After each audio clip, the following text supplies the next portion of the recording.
Oke guys, kembali lagi bareng gua yaitu Mimin, admin di dalam channel Onisekai. Oke guys, dalam video kali ini gua akan membahas apa aja yang ada di Lookism chapter 439 coy. Chapter ini keluar pada hari Kamis malam coy, sedangkan gua buat video ini pada hari Sabtu pagi coy. Oke guys, di chapter 439 ada beberapa poin dan juga teori yang bisa gua temukan coy. Untuk poinnya ada sekitar 6 poin dan teorinya sekitar 5-4 gitu coy, 4 atau 5 teori gitu coy. Oke guys, sebelum gua masuk ke inti video, alangkah baiknya jika kalian like video ini dan juga subscribe channel gua coy, dan juga jangan lupa nyalakan notifikasinya agar kalian tidak ketinggalan video-video terbaru dari gua coy. Oke guys, sebelum gua masuk ke poinnya, gua mau mengucapkan terima kasih banyak kepada 279 orang yang telah subscribe channel ini coy, dan juga sekitar 1900 orang yang telah menonton video gua sebelumnya coy. Terima kasih banyak gua ucapkan coy. Oke guys, gua juga mau mengucapkan terima kasih kepada kalian yang sudah komen coy, yakni ada OKVM8UI, Tokraft Ditset, R4175, NK Cyclone, Liane Soul, Ahmad Rizky, Reakis, Skincare, Desawanata, Usings. Namanya susah-susah coy, gak apa-apa gue sebutkan. Sinfianri, Anak Fatahillah, Resensio Rengil, Evo Game, dan yang terakhir Nuril Kolbi coy. Terima kasih kepada kalian semua yang sudah komen di video gua sebelumnya coy. Gua ucapkan terima kasih banyak. Oke guys, sebelum masuk ke dalam inti video, gua akan membacakan beberapa komentar yang menarik menurut gua coy. Yang pertama ada komen dari Bang Tokraft Ditset. Dia berkata demikian: banyak orang yang gak terima PHS bisa copy LJ dan Invisible Attack, tapi bukannya Johan juga begitu. Mata Johan burem, tapi gimana dia bisa melawan Yosung? Karena kemungkinan besar dia tidak hanya meniru teknik PHSBE, tapi juga Ultra Instinct milik PHSBE. Jika Johan bisa copy teknik PHSBE dan Ultra Instinct, maka kenapa pula PHS gak bisa copy LJ dan Invisible Attack? Lagi pula PHS udah latihan dengan sangat keras sama Jonggun. Dan teorinya Bang Tokraft Ditset ini terbukti di chapter 439 ini, bahwa PHS kecil bisa memasuki mode BE guys. Oke, untuk komen yang kedua ada dari OKVM8UL. Dia berkomen seperti ini guys: nggak dia terima itu cuma satu guys, karena menurut dia jadi berkurang hal yang berpotensi mengalahin perfect copy guys. Jadi berkurang satu alasan buat teori cara ngalahin perfect copy. Kalau skill pribadi dah nggak bisa, ya tinggal berharap sama tukang counter kayak Yohubin atau teorinya Praktak, atau mungkin paling minimal skill yang benar-benar bawaan kayak teknik pengamatan lingkungan dan senjata benang punya manager game. Ini benar guys, jadi skill copy itu sangat sedikit counternya guys. Karena apa? Dengan sekali lihat dia bisa meniru semua skill-skill dari lawannya guys. Kan udah gua bilang di chapter sebelumnya, di video sebelumnya, bahwa skill copy adalah salah satu skill broken guys, yang semakin sering penggunanya melakukan pertarungan, semakin kuat penggunanya guys. Oke guys, biar tidak terlalu lama, kita langsung saja ke poin yang pertama. Let's go. Oke guys, poin yang pertama, sudah dipastikan pada chapter ini PHS bisa meniru Lee Ji-hoon coy dengan baik dalam segi teknik ya, bukan dalam segi power. Meskipun PHS melihat gerakan LG yang bisa dibilang cukup sedikit di chapter sebelumnya coy, dia bisa meniru dengan baik coy, tapi dibandingkan dengan LG yang full power, PHS ini tuh masih kalah jauh coy. Apalagi teknik ini juga pasti akan membebani tubuh PHS coy. Poin yang kedua, meskipun dia sudah meniru Lee Ji-hoon, tapi PHS masih saja kesulitan dalam melawan Ji-chang. Ini membuktikan bahwa secara teknik mungkin dia sudah sekuat Lee Ji-hoon, tapi untuk powernya atau untuk hardwarenya dia masih di bawah Lee Ji-hoon coy. Karena perfect copy itu hanya meniru teknik coy, bukan meniru kekuatannya juga. Sedangkan hardwarenya PHS dan juga Lee Ji-hoon itu sangat berbeda jauh coy. Maka segi powernya juga berbeda jauh coy. Ini masih ada hubungannya dengan poin yang pertama tadi. Oke guys, poin yang ketiga, alasan Jonggun menerima PHS karena pada awalnya Jonggun bisa melihat potensi dalam diri PHS. Dia pernah berkata, mata PHS kecil itu sama dengan mata PHS besar, yakni mata yang bisa meniru dengan sekali lihat, atau dalam artian kemampuan copy coy. Jadi Jonggun itu tidak asal menerima PHS coy, bahkan Jonggun tidak asal menerima murid. Jika kalian ingat kembali, semua murid yang pernah diajar Jonggun, mereka itu semua monster coy, seperti Wang Ochun, terus PHS ini Jang Hyun itu kan diakui sama Jonggun, itu mereka itu monster semua coy.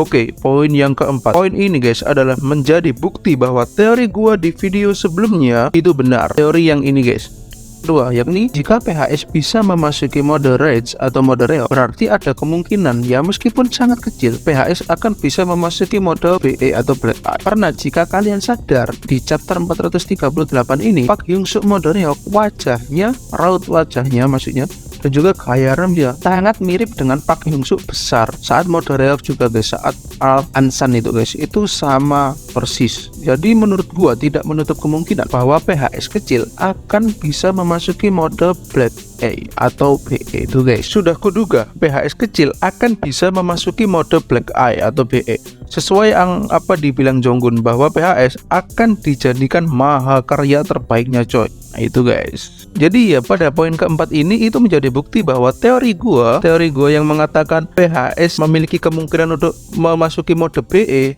itu benar coy. Jadi gua sangat seneng coy karena ya salah satu teori gua benar. Oke, poin yang kelima.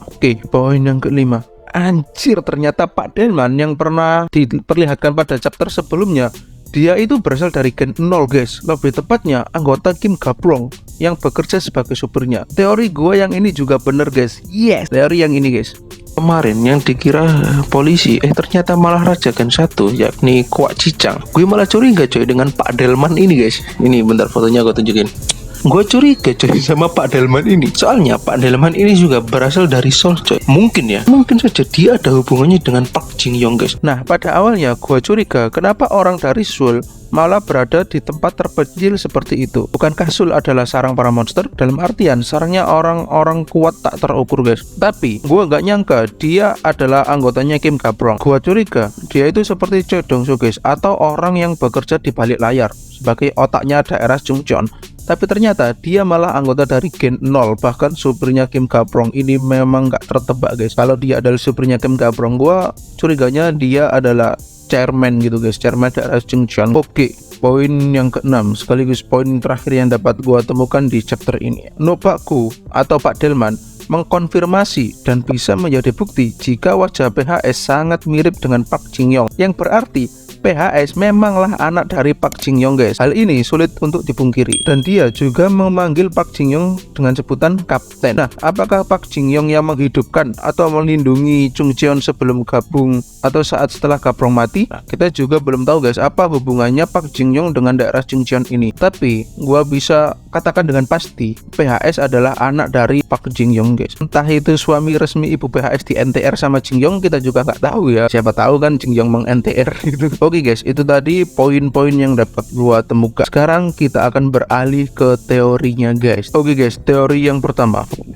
Kim Ga-brong adalah orang yang sangat-sangat kuat dan juga sangat karismatik. Ini terbukti dengan Nobakgu yang posisinya sebagai supir Ga-brong itu sudah sangat kuat guys. Dia bisa masuk ke antara serangan Park Hyung-suk dan juga Ji-chang. Bahkan dia bisa menahan serangan Park Hyung-suk mode BE dan juga Ji-chang secara bersamaan coy. Kemudian anggotanya yang bernama Park Jin Young juga sangat kuat guys. Seperti yang kita tahu, jika anggota dan supirnya saja sekuat itu, maka tentunya Ga-brong adalah pria yang sangat-sangat kuat. Mengingat zaman Ga-brong dinamakan era pukulan, sudah pasti cara menundukkan orang lain adalah dengan cara mengalahkannya dalam perkelahian. Itu guys, teori gua yang pertama. Menurut kalian gimana teori gua tentang kekuatan Kim Ga-brong ini guys? Teori yang kedua, di masa depan PHS akan bisa menguasai BE secara sepenuhnya. Kenapa gua bisa berteori demikian? Jika kalian cermati lagi di beberapa panel terakhir, Park Hyung-suk yang awalnya mode BE bisa langsung kembali ke mode biasa guys, tanpa pingsan dan tanpa lupa bahwa dia habis ngapain. Berbeda dengan mode BE sebelum-sebelumnya yang PHS gede itu guys. Sedangkan di panel ini PHS yang awal-awalnya mode BE bisa langsung berubah ke mode biasa. Apakah ini clue dari PTJ bahwa di masa depan PHS akan bisa menguasai mode BE dengan sepenuhnya? Artinya dia bisa masuk dan keluar mode BE sesuka hatinya guys. Itu guys teori gua yang kedua. Gimana menurut kalian? Oke guys, teori yang ketiga. Ji-chang dan PHS akan bersekutu guys. Berdasarkan perkataan Nobakgu, PHS datang bukan disuruh oleh orang itu. Yang mungkin orang itu yang dimaksud Nobakgu adalah Choi Dong-soo dan PHS datang hanya akan mencari tahu soal Park Jin Young. Gua berteori kedepannya PHS dan Jijang akan memiliki musuh yang sama dan akan memiliki tujuan yang sama, yakni mencari kejelasan mengapa Park Jin-young sampai menjadi dokter gila seperti itu guys. Menurut Mimin, tarungan PHS dan Jijang akan ditunda terlebih dahulu guys, bukan dibatalkan. Kemungkinan besar di masa depan PHS dan Jijang akan berhadapan lagi guys. Itu untuk teori gue yang ketiga. Jadi setelah Chapter 439, kemungkinan ke depannya itu Nobako akan menceritakan masa lalunya, masalah lalu tentang Park Jin-young, Nobako dan juga Gabrong kan ya. Terus nanti PHS dan juga Jijang akan menjadi sekutu guys untuk mengalahkan Choi Dong-suk. Tapi pertama-tama PHS akan menyebutkan bahwa di Ilhe ada Park Jin-young. Jadi kemungkinan mereka Jijang dan juga PHS akan menyerbu Ilhe terlebih dahulu. Itu untuk teori gue yang ketiga. Teori yang keempat, Kim Gim-young akan mendapatkan buff yang sangat besar guys. Ini akan berlaku untuk chapter-chapter ke depannya. Gue bisa berteori seperti ini karena berdasarkan perkataan Lee Ji-hoon bahwa yang menghancurkan Jijang adalah orang yang memiliki keturunan legenda alias kakak Kim Young. Maka bisa dipastikan kakak Kim Young adalah orang yang sangat kuat, apalagi dia adalah bos gangster di Meksiko. Maka tidak menutup kemungkinan Kim Young juga akan menjadi sangat kuat atau di buff coy. Dan ingat, dia juga anak dari Kim Gabrong. Di darahnya juga mengalir darah legenda guys. Untuk teori keempat ini menurut kalian gimana guys? Oke, teori yang terakhir yakni teori yang kelima, PHS akan menjadi orang terkuat di Gen 2 guys, atau bisa dibilang puncak dari Gen 2 untuk saat ini karena dia bisa mengcopy kemampuan Jonggun, Lee Ji-hoon, Invisible Attack dan juga BE guys. Malah tidak menutup kemungkinan PHS punya kemampuan seperti Junggo karena PHS juga pernah berkelahi dengan Kim Junggo ya. Meskipun itu PHS botak, tapi pemikirannya kan masih sama guys. Maka tidak menutup kemungkinan otaknya PHS ini tuh merekam apa saja teknik yang digunakan oleh Kim Junggo untuk melawan PHS besar coy. Kesimpulannya untuk poin kelima, PHS adalah puncak Gen 2 guys, mengalahkan Jang Yun ya guys ya. Oke guys, itu tadi poin-poin dan juga teori yang dapat gua temukan di Logism chapter 439. Apabila kurang lebihnya gua mohon maaf. Kalau kalian ingin berteori silahkan komen di bawah, atau menanggapi teori gua silahkan komen di bawah. Oke, jangan lupa tekan tombol like jika kalian suka video ini, subscribe channel gua dan nyalakan notifikasinya agar kalian tidak ketinggalan video-video terbaru dari gua, dan juga share video ini kepada teman kalian yang sama-sama suka Logism coy dan sama-sama suka mengenai teori Logism coy, agar kita bisa berteori bersama. Oke guys, see you the next video. Bye bye bro, bye bye.